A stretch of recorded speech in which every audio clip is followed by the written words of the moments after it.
예수님께서 한 번은 우리가 믿는 하나님이 좋으신 아버지라고 말씀하시면서 이런 이야기를 소개하셨는데 그 이야기가 여러분 너무나 잘 아시는 탕자의 이야기입니다. 여러분 탕자의 이야기의 주인공은 집에 있던 큰아들도 아니고요. 집 나간 둘째 아들도 아니에요. 두 아들을 사랑하시는 아버지가 주인공이었어요. 그 아버지가 누구시라고요? 우리가 믿는 하늘 아버지를 상징해서 말씀하신 것입니다. 그 내용이 이렇습니다. 한 부자가 살았습니다. 그 부자에게 두 아들이 있었는데 그 중에 작은 아들이 아버지 살아생전에 받을 유산을 미리 받아가지고 외국으로 갔습니다. 그곳에 가서 창기와 못된 친구와 더불어 얼마 안 가서 빈털터리가 쉽게 말하면 거지가 되고 말았습니다. 이런 형편의 아들이 이 집 나갔던 둘째 아들이 집으로 돌아옵니다. 그 아버지는 그 아들을 기다리고 있다가 돌아오자 반갑게 영접한 후에 가락지를 끼우고 목욕을 시키고 나서 옷을 갈아입히고 그 다음에 신을 신기고 송아지를 잡고 잔치를 해주었던 이야기가 탕자의 비유의 이야기입니다. 이 탕자의 이야기 중에 특별히 좋으신 아버지가 어떤 분인지 우리에게 예수님은 말씀하고 계시는 것입니다. 첫 번째, 이 좋으신 아버지는 아들 자체를 기뻐하시는 아버지라는 것입니다. 그 아들이 성공했다고 해서 좋아하고 실패했다고 해서 아들을 미워하는 그런 아버지가 아니라는 것입니다. 아들 자체를 기뻐하셨기 때문에 좋으신 아버지입니다. 그 좋으신 아버지가 바로 우리 하나님이시라는 것을 주님이 말씀하고 계시는 것입니다. 여러분 생각해 보십시오. 우리가 성공했을 때에만, 우리가 잘났을 때에만 하나님 우리를 기뻐하시고 우리가 실패했을 때, 우리가 못났을 때 미워하신다면 여기 하나님 앞에 설 사람이 과연 누가 있겠습니까? 하나님 우리의 실패와 성공과 상관없이 여전히 우리를 기뻐하시는 좋으신 하나님을 믿고 따르는 자 우리 모두이기를 주님의 이름으로 축원합니다. 두 번째, 그 아버지는 아들이 돌아오기를 끝없이 기다려 주시는 아버지셨습니다. 한없이 오래오래 기다려 주셨습니다.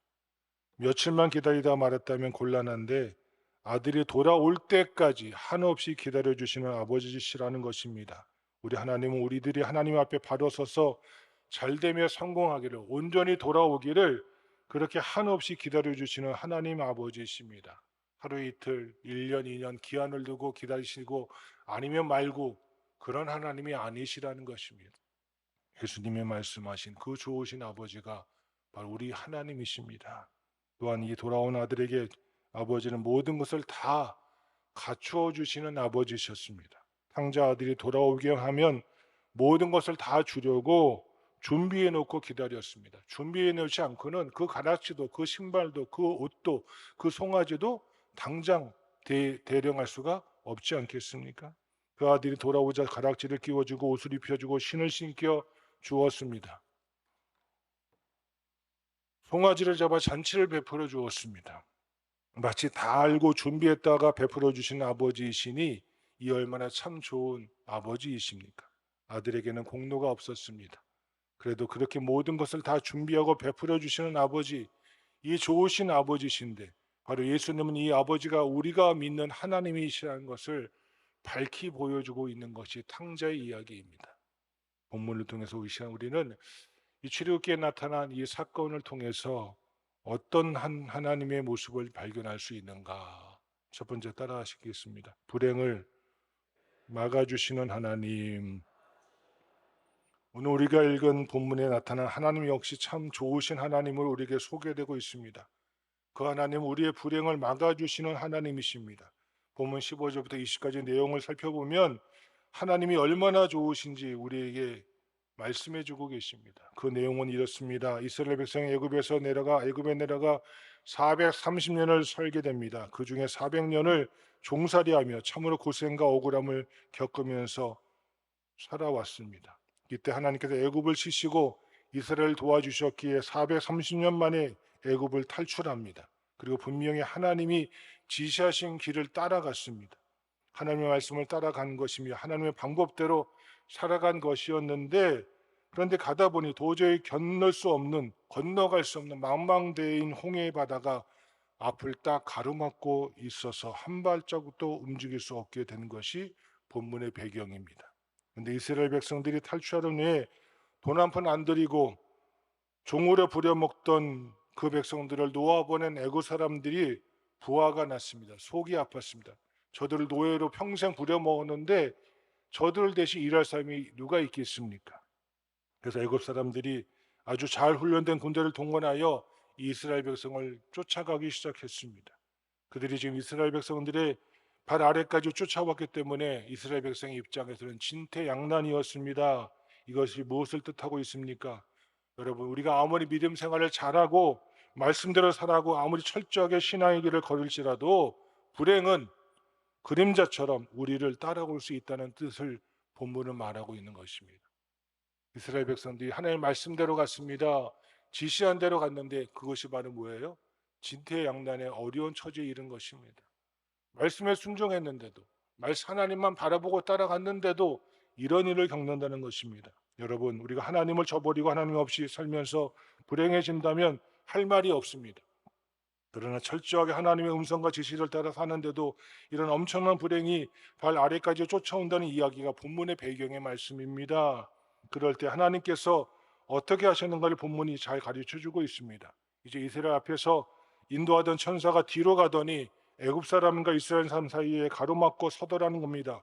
그리고 앞에 서서 인도하던 구름 기둥이 뒤로 가더니 천사와 함께 애굽 군대를 가로막고 이스라엘을 보호해주고 있는 것이 본문의 말씀입니다. 그래서 하나님의 뜻대로 살고 믿음으로 살 때에도 불행은 그림자처럼 따라오지만 하나님은 구경만 하고 계시는 분이 아니라 천사를 통해서 우리를 막아주시는 하나님이시니 얼마나 좋으신 하나님이십니까? 시편 7편 10절에 은혜로운 말씀이 나옵니다. 그 말씀은 나의 방패는 마음이 정직한 자를 구원하시는 하나님께 있도다라는 말씀인데, 이 말씀은 이것은 하나님의 손에 내 방패가 있다는 것입니다. 그 말의 뜻은 옛날 전쟁터에 나가면 오른손에 칼이나 무기를 들면 왼손에 뭘 들 수 있어요? 방패를 들 수 있잖아요. 근데 두 손을 쓰는 무기를 들게 되면, 활이나 큰 창을 들게 되면 한 손에 방패를 들 수가 없잖아요. 이때는요, 방패잡이가 앞에 서서 그 사람을 막아줘야 됩니다. 저기에서 달려드는 활이나 창이나 무기들이 내게 달려들 때, 날아올 때 방패잡이가 그걸 딱 모여야 돼요. 막아줘야 되는 것입니다. 근데 사람이 막는다면 실수할 수 있잖아요. 못 막을 수 있잖아요. 근데 오늘 시편 기자 다윗은 말합니다. 내가 방패로 막을 때, 나는 내가 막는다면 실수가 있겠지만 하나님이 막아주실 때는 실수가 없다는 말씀이 시편 기자의 고백 아니고 무엇이겠습니까? 오늘 여러분, 이 시편 기자 다윗의 고백은 그저 머릿속에서 생각나서 한 구절이 아닙니다. 그가 삶의 현장에서 체험한 고백입니다. 그가 누구와 싸웁니까? 어린 나이에 골리앗과 싸우잖아요. 육척장신, 한 척이 한 50cm 되니까, 6척이니까 3m가 되는 거인 이 골리앗과 싸우는데, 골리앗은 혼자 나오지 않습니다. 골리앗이 워낙 크니까 날라온 무기에 더 많이 맞을 수 있잖아요. 그러니까 뭐가 있어요? 골리앗 앞에 온 신체를 감싸주는 방패잡이가 딱 있는 겁니다. 큰 방패 잡은 사람들이 최소한 4명에서 6명 정도가 방패를 들고 골리앗을 막아주고 있는 것입니다. 여러분, 그런데 다윗은 뭐가 없어요? 방패잡이도 없어요. 맨손으로 물맷도 들고 나갑니다. 그 엄청나게 큰 방패로 골리앗을 막아주었는데도 다윗이 물맷돌을 던졌더니 그 물맷돌이 어디에 맞아요? 골리앗의 여기에, 미간에 탁 맞아서 그가 어떻게 됩니까? 쓰러지고 말지 않습니까? 여러분, 이때 다윗은 방패잡이도 없이 나갔는데 그때 고백이 바로 이것입니다. 나의 방패는 마음이 정직한 자를 구원하시는 누구께 있도다? 하나님께 있도다. 이 고백이 무엇입니까? 하나님이 나의 방패가 되어 주셔서 나를 막아주신다라는 삶의 철저한 고백이 바로 다윗의 고백이었습니다. 사람이 막는다면 실수할 수 있고 어려움을 당할 수도 있겠지만, 하나님이 여러분의 방패가 되시는 정직한 자, 하나님만 앙망하고 신뢰하는 믿음으로 사는 자에게 하나님은 구원의 방패가 되신 줄 믿고 따르는 자, 우리 평강의 모든 성도이기를 주님의 이름으로 축원합니다. 여러분, 예수님이 태어나자 가장 부하가 난 사람이 누구였습니까? 헤롯 대왕이 예, 그 베들레헴 지역에 난 2살 어린 아이를 다 죽이라고 로마 병정들을 보냈잖아요. 유대 병정들을 보냈잖아요. 군사를 보냈잖아요. 여러분, 상간한 예수님의 어머니 마리아가 얼마나 피난길이 어려웠겠습니까? 그 발걸음이 빠르겠습니까? 피난 가다가 그 병정들이 쫓아오니까 숨었습니다. 어디에? 여러분, 엔게디 지역에 가면 애국을 가는 길 보면 군데군데 굴들이 많이 있습니다. 사해 지역에. 이 굴에 숨은 거예요. 굴에 숨었더니 마침 병정들이 막 쫓아오는데 희한하게 예수님께서 숨은 그 동굴에는 들어오지는 않는 거예요. 이 어인영공가고 그들이 간 데에 나가 보니까 자기가 나가려는 동굴 입구에 뭐가 쳐져 있는 거예요? 거미줄이. 어디서 모였는지 거미들이 확 거미줄을 빽빽하게 쳐놔가지고 로마 병정들이 오다가 뭐가 된 거예요? 여기에는 설마 누가 들어가지 않겠지? 거미줄이 있으니까 사람이 들어가지 않겠지 하고 그냥 지나가 버린 거예요. 여러분, 이 거미를 과연 누가 보내셨겠습니까? 여러분, 어떤 방패보다 안전할 수 있었던 것은 바로 이 약한 거미줄이었습니다. 그 후에 마리아가 요셉과 아기 예수님이 안전하게 애굽으로 피난 갈 수 있었고 때가 되면 다시 고향으로 돌아가지 않습니까? 여러분, 우리가 여기 한 가지 짚고 넘어가야 할 일이 있습니다. 요셉과 마리아가 왜 이런 고생을 해야 됩니까? 왜 이런 위기를 당해야 됩니까? 예수님을 위해서 수고하고 예수님을 위해서 자기의 그쵸? 모든 생명까지 내어놨던 요셉과 마리아가 왜 이런 힘든 일을 당해야 됩니까? 처음부터 끝까지 하나부터 열까지 다 누구 때문이에요? 예수님 때문이었어요. 예수님이 아니었더라면 이런 고통을 당할 이유가 마리아와 요셉에게 전혀 없었던 것입니다. 우리도 예수를 안 믿었으면 당하지 않을 고난을, 때로는 예수님을 믿기 때문에 당하는 고난이 꼭 있다는 사실을 기억하셔야 합니다. 그러나 보십시오. 하나님은 전혀 생각지 못했던 거미줄을 통하여 안전하게 그 가정을 지켜주시고 막아주셨습니다. 아무것도 아닌 거미줄이었지만 어떤 성벽보다도 강한 하나님의 방패였다는 것을 믿으시는 평강의 성도이기를 소망합니다. 우리가 믿음으로 살고 예수님을 모시고 살면 불행이 온다고 할지라도 하나님은 그때그때 적합한 방법으로 우리를 지켜주시는 하나님의 손길이 분명히 있습니다. 이렇게 좋으신 하나님께서 여러분의 온갖 불행의 위험에 놓여 있을 때라도 반드시 막아주시고 지켜주실 줄로 믿습니다. 두 번째 따라합시다. 길을 열어주시는 하나님. 함께 21절과 22절 말씀 띄워주세요. 시작. 모세가 바다 위로 손을 내밀며 여호와께서 큰 동풍이 밤새도록 바닷물을 물러가게 하시니 물이 갈라져 바다가 많은 땅이 된지라. 이스라엘 자손이 바다 가운데를 육지로 걸어가고 물은 그들의 좌우에 벽이 되니라. 아멘. 지금 애굽의 군대가 막 쫓아오자 천사가 가로막아 서고 구름 기둥이 가로막아 서고, 그때는 밤인지라 애굽의 군대들은 지척을 분간할 수 없을 정도로 캄캄했기 때문에 쩔쩔매고 있었습니다. 그러나 이스라엘 편에는 밤이 낮처럼 환하다라는 것입니다. 절대로 저 편이 이 편을 가까이 못하더라는 것입니다. 조금 전까지만 해도 백성들이 어떠했습니까? 여러분, 그 앞을 읽어보십시오. 처음부터 끝까지 원망밖에 없습니다. 모세를 향하여 원망합니다. 우리를 매장지가 없어서 이곳까지 끌어내다가 죽이느냐? 그때 우리를 가만히 놔두라고 하지 않았느냐? 애굽 사람을 섬기는 것이 낫다고 하지 않았느냐고 말끝마다 이 백성들의 입에는 원망밖에 남지 않았습니다. 그러나 여러분, 원망은 절대로 해결 방법이 아닙니다. 가정에도 때로는 자식에게, 부모에게 원망스러울 때도 있을 것입니다. 그렇지만 원망만 한다고 일이 해결되는 것이 아니라 오히려 일을 그르칠 때가 더욱더 많이 있습니다. 직장에서도 교회에서도 원망을 해봐야 해결은 전혀 안 되고 도움도 안 된다는 사실을 본문은 말씀하고 있는 것입니다. 이스라엘 백성에서 오직 한 사람 모세만이 기도하였습니다. 우리가 읽은 말씀 15절에 여호와께서 모세에게 이르시되 너는 어찌하여 내게 뭐하느냐? 부르짖느냐. 백성들은 원망하고 있을 때 이 모세는 뭐 했습니다? 부르짖었습니다. 기도하였습니다. 그리고 모세는 기도를 끝마치고 하나님의 말씀대로 지팡이를 가지고 손을 들어 바다를 향해 내밀었습니다. 손을 들어 바다를 향해 내밀었더니 큰 동풍이 불었습니다. 그 바람이 얼마나 강하고 급한 바람인지 마치 바다 한가운데가 갈라졌습니다. 이제 바다는 이스라엘 백성에게 더 이상 죽음의 바다가 아니었습니다. 분명히 거기에 빠져들어 몽땅 몰살 당해야만 했던 그 바다였는데 이제 그 바다가 갈라집니다. 그리고 양쪽의 물이 벽처럼 깎아 섰으며 바닥은 갯벌이 아니고 이제 바닥은 마른 땅이 되었습니다. 그 일을 밤새 이스라엘 백성이 다 건너갔다고 성경은 말씀하고 있습니다.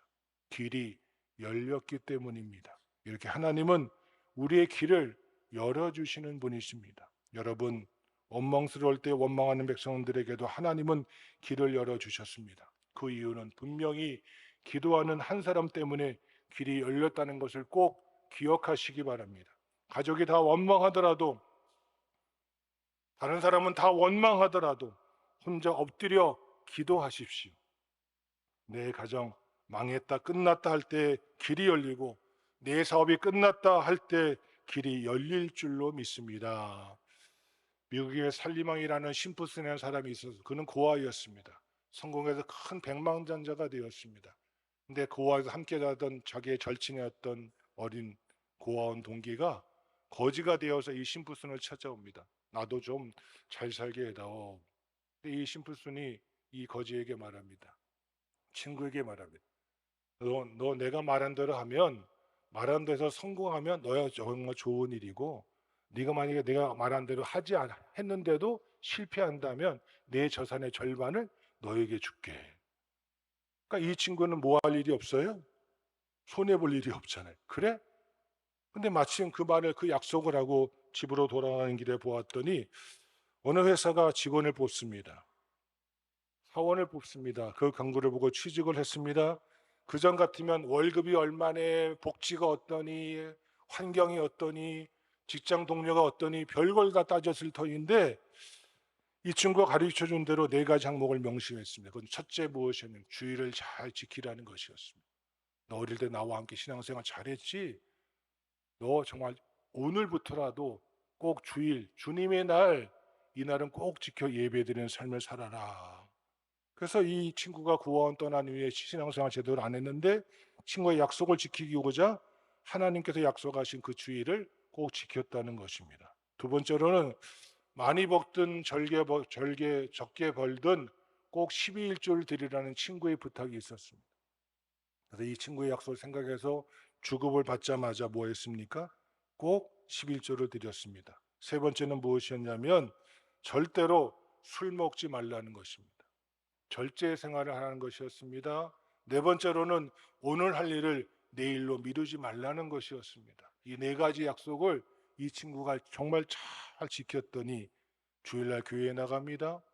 하나님께 12일조 드리고 하나님의 관계가 정상화되어집니다. 술 먹지 않으니까 어떻게 돼요? 절제가 이루어집니다. 오늘 할 일 내일로 미루지 않으니까 뭐가 돼요? 부지런한 삶을 살다 보니까 직장에서 인정받고 다른 곳에 가서 지점장이 되어지고 그도 그 친구 못지않은 큰 부자가 되었다는 실제 이야기가 있었습니다. 여러분, 이 친구에게 성공의 길이 열릴 때가 언제였습니까? 바로 하나님과의 관계가 회복될 때였습니다.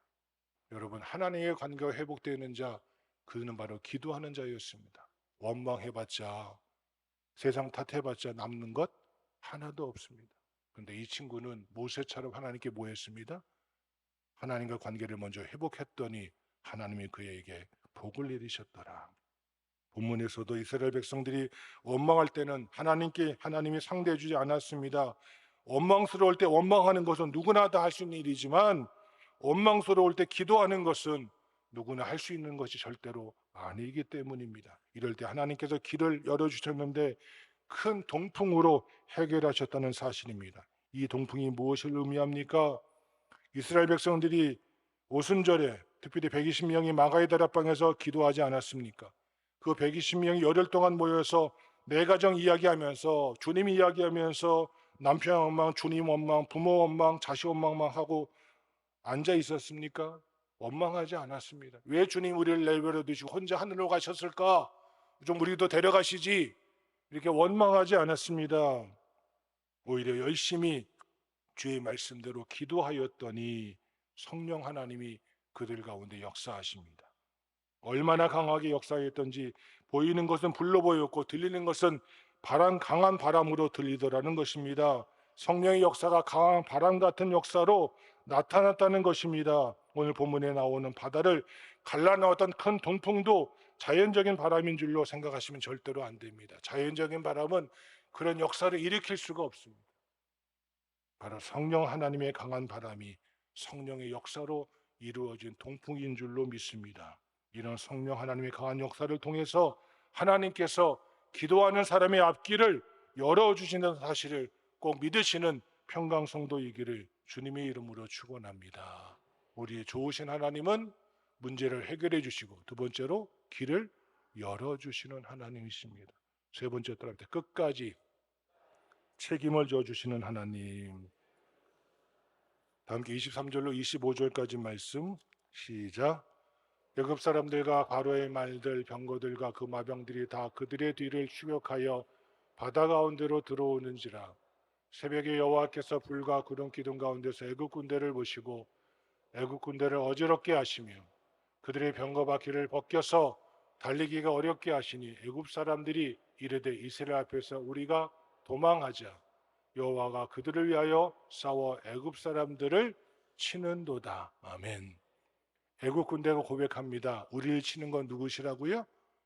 여호와라고. 28절 말씀 보실까요? 14장 28절 시작. 물이 다시 흘러 병거들과 기병들을 덮되 그들의 뒤를 따라 바다에 들어간 바로의 군대를 다 덮으니 하나도 남지 아니하였더라. 아멘. 하나님께서 쫓아오는 애굽 군대를 하나도 남김없이 다 바다에 모아십니다. 수장시켜서 이 홍해를 건넌 이스라엘 백성을 쫓아오는 애국 군대가 한 명도 남지 않았더라.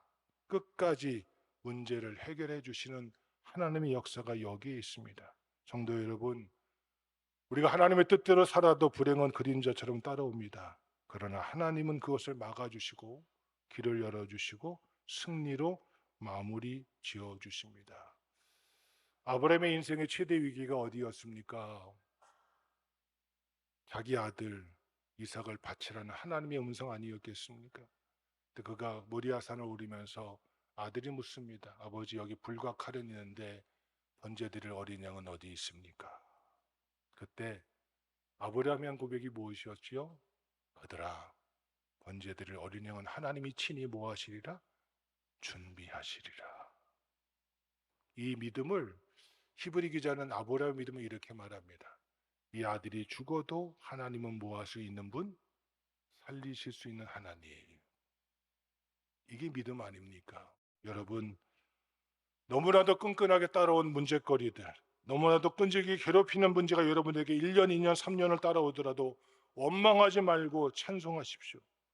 애국 군대를 하나도 남기지 않고 완전 승리하여 끝내주신 하나님께서 여러분을 괴롭히는 모든 문제 깨끗이 마무리 지어 주실 줄로 믿습니다. 이것이 우리가 믿는 좋으신 하나님이십니다. 참 좋으신 하나님은 온갖 불행이란 불행은 다 막아주시는 하나님이시고, 하나님의 뜻대로 살아도 쫓아오는 불행을 막아주시는 하나님이시고, 길을 열어주시고 마지막까지 완전한 승리를 이끌어주시는 그 하나님을 아버지로 믿으시고 승리하는 삶을 살아가는 평강성도이기를 주님의 이름으로 축원합니다.